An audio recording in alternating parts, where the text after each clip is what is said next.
शास्त्रों में पुनर्जन्म के विषय में बड़ी गंभीरता से बताया गया है।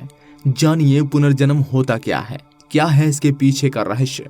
हिंदू धर्म में ये कहावत बहुत प्रचलित है कि संसार में जो भी चीज जन्म लेती है उसका अंत निश्चित है।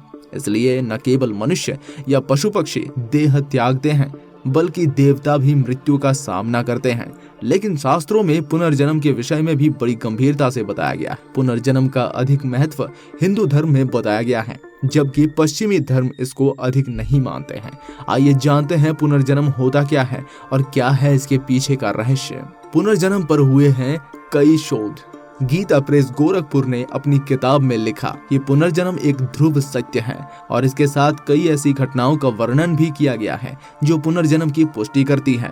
मेंटल हेल्थ और साइकोलॉजी की ज्ञान रखने वाले डॉक्टर सतवंत पसरिया ने अपनी किताब में 1970 के बाद भारत में हुई 500 से अधिक पुनर्जन्म की घटनाओं का उल्लेख किया है। अमेरिका जैसे बड़े देशों में भी इस पर गहन शोध चल रहा है। मृत्यु के बाद 30 सेकंड में होता है अगला जन्म।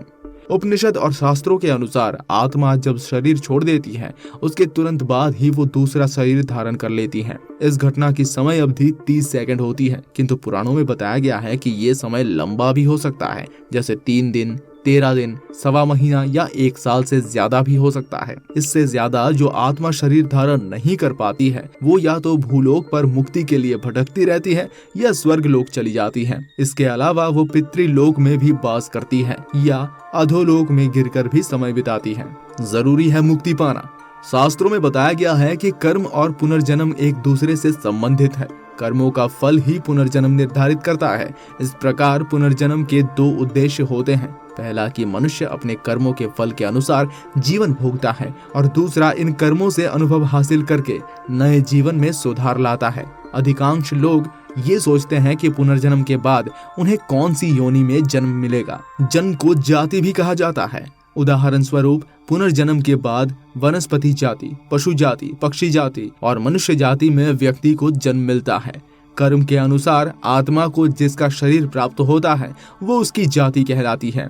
अगर किसी ने बुरे कर्म किए हैं तो ये निर्धारित नहीं है कि उसे किस जाति में पुनर्जन्म मिलेगा या पुनर्जन्म मिलेगा भी या नहीं। 8 कारणों से होता है पुनर्जन्म। हिंदू धर्म में पुनर्जन्म के 8 कारण बताए गए हैं। पहला है भगवान की आज्ञा। फिर इस प्रकार से पुण्य समाप्त हो जाना, पुण्य फल भोगना, पाप का फल भोगना, बदला लेना, बदला चुकाना, अकाल मृत्यु हो जाना या अपूर्ण साधना को पूर्ण करना। मरने के बाद कहाँ जाती है आत्मा? यजुर्वेद के अनुसार शरीर छोड़ने के बाद आत्मा तब ब्रह्मलोक जाती है जब व्यक्ति तप या ध्यान करता है। कुछ अच्छे काम करने वाले लोग ही स्वर्ग जाते हैं। बुरे काम करने वाले लोग अनंत काल तक प्रेत जोनी में भटकते रहते हैं और पुनः धरती पर ही जन्म लेते हैं। लेकिन ये जरूरी नहीं है कि उसका जन्म मनुष्य योनि में ही हो। कुछ प्रश्न पुनर्जन्म पर आपके मन में भी आए होंगे, तो आइए जानते हैं कुछ प्रश्नों के जवाब। प्रश्न है, मृत्यु ना होती तो क्या होता? उत्तर है, तो बहुत अवस्थाएं होती, पृथ्वी की जनसंख्या बहुत बढ़ जाती और यहाँ पैर धरने का भी स्थान नहीं होता। दूसरा प्रश्न, क्या मृत्यु होना बुरी बात है? उत्तर है नहीं, मृत्यु होना कोई बुरी बात नहीं है।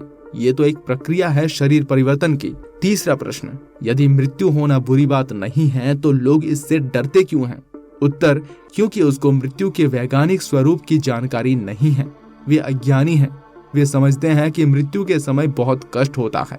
उन्होंने वेद, उपनिषद या दर्शन को कभी पढ़ा ही नहीं है।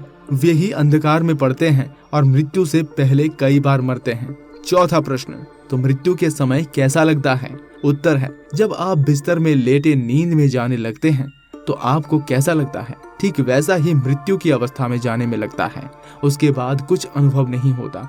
जब आपकी मृत्यु किसी हादसे से हो जाती है तो उस समय आपको मूर्छा आने लगती है।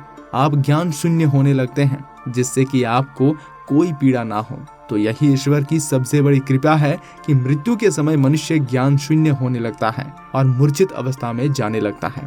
5वां प्रश्न, मृत्यु के डर को दूर करने के लिए क्या करें? उत्तर, जब आप वैदिक आर्ष ग्रंथ यानी उपनिषद, दर्शन आदि का गंभीरता से अध्ययन करके जीवन, मृत्यु, शरीर आदि के विज्ञान को जानेंगे तो आपके अंदर का मृत्यु के प्रति भय मिटता चला जाएगा। दूसरा ये कि अगर आप योग मार्ग पर चले तो स्वयं ही आपका अज्ञान कमतर होता जाएगा और मृत्यु भय दूर हो जाएगा। आप निडर हो जाएंगे। जैसे हमारे बलिदानियों की गाथाएं आपने सुनी होगी, जो राष्ट्र की रक्षा के लिए बलिदान हो गए। तो आपको क्या लगता है कि क्या वो ऐसे ही एक दिन में बलिदान देने के लिए तैयार हो गए थे? नहीं, उन्होंने भी योग दर्शन, गीता, सांख्य, उपनिषद, वेद आदि पढ़कर ही निर्भयता को प्राप्त किया था, योग मार्ग को जिया था, अज्ञानता का नाश किया था। महाभारत के युद्ध में भी जब अर्जुन भीष्म द्रोणादिकों की मृत्यु के भय से युद्ध की शंका को त्याग बैठा था, तो योगेश्वर कृष्ण ने भी तो अर्जुन को इसी सांख्य योग निष्काम कर्मों के सिद्धांत के माध्यम से जीवन मृत्यु का ही रहस्य समझाया था और ये बताया था, शरीर तो मरण धर्मा है ही, तो उसी शरीर विज्ञान को जानकर ही अर्जुन भयमुक्त हुआ था। तो इसी कारण तो वेदादि ग्रंथों का स्वाध्याय करने वाले मनुष्य ही राष्ट्र के लिए अपना शीश काट सकता है। वो मृत्यु भयभीत नहीं होता। प्रसन्नता पूर्वक मृत्यु को आलिंगन करना है।